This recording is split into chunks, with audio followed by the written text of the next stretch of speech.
अस्सलाम वालेकुम वरहमतुल्लाहि वबरकातुहू। जी मेरे सामीन, अगर आपने अपने पीसी और या अपने लैपटॉप का वॉलपेपर आप तब्दील करना चाहते हैं तो उसका तरीक़ाकार क्या है। तो ये तो आसान है, मुश्किल नहीं है। लेकिन मेरे नए यूज़र, नए फॉलोअर, नए सब्सक्राइब जो अभी कंप्यूटर लेकर आए हैं तो उनको वॉलपेपर लगाना चाहते हैं अपने मन चाहिए, अपने मनपसंद का, तो वो कैसे लगाएंगे, तो उन भाइयों के लिए मैं ये वीडियो बना रहा हूँ। तो सबसे पहले अपना पीसी या अपना लैपटॉप है तो उसको पहले खोलेंगे। यहाँ से आपने खोलने के बाद आप तो डाउनलोड किए हुए हैं, तो मैं अपने डाउनलोड पे जाकर यहाँ अपने गैलरी में जाता हूँ।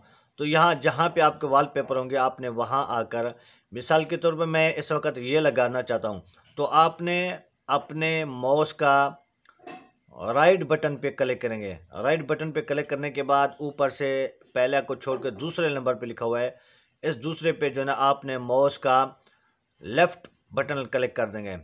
जैसे ही लेफ़्ट बटन क्लिक करेंगे तो आपका जो है ना बैकग्राउंड तब्दील हो जाएगा।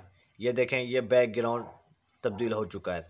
तो इस तरीके से आप भी अपने पीसी या लैपटॉप का बैकग्राउंड आप चेंज कर सकते हैं आसानी के साथ। बस आपसे गुजारिश है कि अगर आप हमारे चैनल पर नए हो तो हमारे चैनल को आपने ज़रूर विज़िट करना है और सब्सक्राइब कर देना है। शुक्रिया, अल्लाह हाफ़िज़।